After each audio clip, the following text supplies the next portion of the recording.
오두막 이야기 78번째 시간 5분의 책 두권 막 읽어주는 목사입니다. 일반 서적이 질문하고 신앙 서적이 대답하는 시간. 오늘 굉장히 신납니다. 한국에서 위어드바이스라고 하는 로펌의 대표이신 최연석 대표님께서 형제님께서 또 귀한 책을 보내주셨습니다. 너무나 감사합니다. 오늘 소개하는 주제는요. 서버넌티 바로 주권이라고 하는 책입니다. 여러분 생각해 보세요. 지금은 마치 공화정 시대가 아니라 군주제 같은 느낌이 듭니다. 아메리카 퍼스트, 도널드 트럼프 대통령을 비롯해서 시진핑이나 푸틴, 어저께 뉴스 보니까 정말 경쟁 상태에 있었던 야당의 또 대표가 또 독극물에 죽는 사건을 봅니다. 여러분 이런 시대에 과연 인간의 주권에 우리가 모든 걸 맡길 수 있을까요? 바로 그 주권에 대한 이야기를 좀 나눠보려고 합니다. 마키아벨리가 쓴 바로 이 군주론이라고 하는 책은 16세기 이탈리아를 배경으로 쓴 책이죠. 사실은 그 당시만 해도 프랑스나 스페인 같은 경우에는 이미 군주제가 다 정착이 되어서 이탈리아의 많은 도시들을, 영역들을 마치 식민지화시키는 시대인 것처럼 아주 비참한 시대였었습니다. 19세기 정도 갔을 때에 통일된 이탈리아의 모습을 이루어진 것이죠. 그 당시에는 교황령, 그리고 밀라노, 그리고 우리가 베네치아, 그리고 피렌체, 나폴리, 이렇게 5개의 힘의 어떤 이렇게 분산을 통해서 분열되어 있는 때였었고요. 근데 그런 때에 통일 이탈리아를 주창하며 쓴 책이 바로 군주론입니다. 그렇습니다. 사실은 여기에 있는 그 마키아벨리는요, 군주제를 지지하던 사람이 아니고요, 공화정을 지지하던 사람이었었습니다. 그러나 그 피렌치가의 눈밖에 나서 다시 한번 그들에게 정말 그 어떤 정치 인문학에 쓴 책이 바로 군주론이죠. 로마서 논고에 보면 사실 그는 공화정에 대한 이야기를 지지했던 것을 보게 됩니다.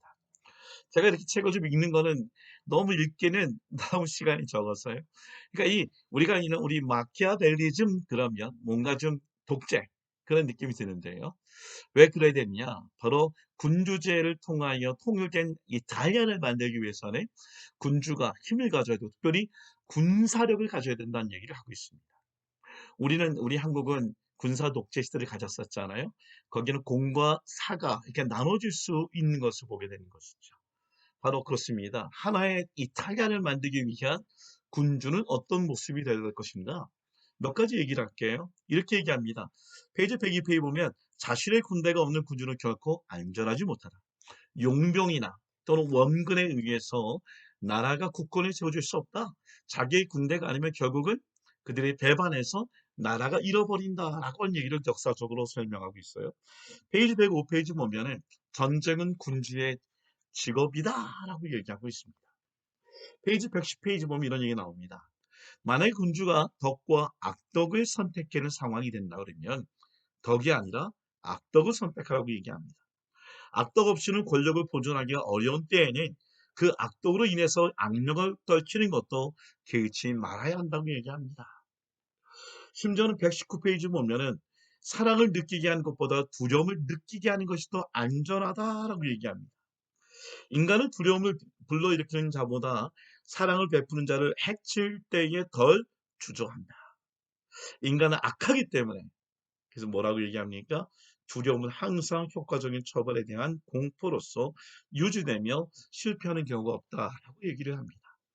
그래서 사자와 여우의 얘기를 해요. 124페이지 보면은 비록 약속을 했더라도 여우처럼 상황에 따라 약속을 바꿔서라도 군주가 가지고 있는 권력을 유지해야 된다라고 얘기합니다.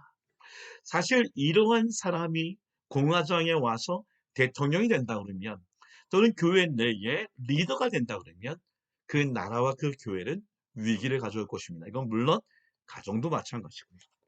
여러분 서버너티 이 주권의 참다한 의미는 뭘까요? 아더 핑크가 쓴 하나님의 주권이라고 하는 책을 보면 사실 인간의 주권은 일편 군주제된 법에 의해 통치되는 것들이나 아니면 군주제 왕에 의해서 통치되거나 아니면은 공화정 국민의 대표로 대통령이나 주석을 뽑아서 총리를 뽑아서 하는 모든 것이든 간에 불완전한 것이란 것이죠. 사실은 1900년대 쓰여진 이 하나님의 주권, 이 아도르프 핑크는 영국 출신이지만 미국에 건너와서 무디 학교에서 신학을 배우면서 철저하게 우리가 알고 있는 청교도주의, 조나단 에드워드에 대한 그런 사상을 잘 이야기하고 싶었고, 특별히 인본주의가 득세하던 그때에 바로 하나님의 주권을 통해 하나님이 갖고 있는 이 청교도 신앙을 끝까지 지키기 위한 아주 좋은 책이죠. 그는 하나님의 주권이라고 하는 얘기를 이렇게 소개합니다. 주권이 뭘까요? 하나님의 주권은 우리 심령을 위로해주고 우리 영혼에 힘을 주고 우리 삶을 축복하기 위하여 성경이 우리에게 주는 진리란 사실을 보여주고자 하였다. 그렇습니다. 인간이 갖고 있는 이 주권은요, 어떨 때는 두려움으로, 어떨 때는 사랑으로, 결국은 이 두려움을 통해 인간을 통치한다고 한다면, 하나님의 주권은요, 경외라고 하는 단어 기억나시죠? 그것은 사랑하면서도 또는 두려움을 갖고 있는, 존경을 갖고 있는 하나님이야말로 우리를 온전히 이끌어가는 분이시라는 것이죠. 그래서 그런 얘기합니다. 오늘 이 주권은요, 페이지 43페이지 보니까 하나님 다른 사람들에게 자기 능력을 보내줌에 있어서도 주권적이셨대요. 우리가 잘 알고 있는 모세와 그리고 히스기야의 사건을 통해 이야기하고 있어요.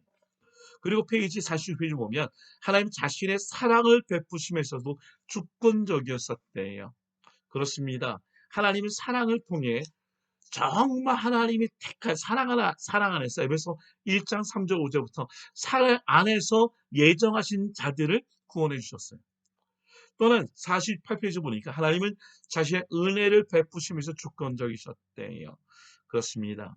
오늘 은혜 없이는 전적인 타락을 우리를 구원하지 못하셨기 때문에 그렇습니다. 하나만 더 얘기할까요? 이 주권에 대한 우리의 태도가 어떻게 태도가 될까요? 이렇게 얘기합니다. 욥의 경험에 비추어 볼 때에 그것이 오면 경건한 두려움을 갖춘 태도를 갖고 있으래요. 경건하면서도 두려움을 사랑하니까. 그리고 절대적 순종을 갖춘 태도. 그리고 전적으로 삼가는 태도. 데오 볼란테. 무슨 얘기야? 볼란테 무슨 얘기가? 주의 뜻을 이루소서라고 얘기합니다. 그리고 뭐라면 깊은 감사와 기쁨을 갖춘 태도. 마지막 이런 태도를 가지라고 얘기해요. 그것은 뭐냐? 존중의 예배를 갖춘 태도. 여러분, 많이 어떤 왕이 되냐에 따라서 어떤 대통령에 따라서 흔들리는 시대를 살고 있지만 전혀 흔들리지 않고 사랑과 경외, 두려움을 동시에 하실 수 있는 유일한 분이 있습니다. 하나님의 주권입니다. 인본주의, 자기 중심, 자기의 성격, 성품, 이기심에 의해서 움직이는 나라가 아니라 하나님의 주권에 의해 움직이는 나라를 소망하며 기도합니다.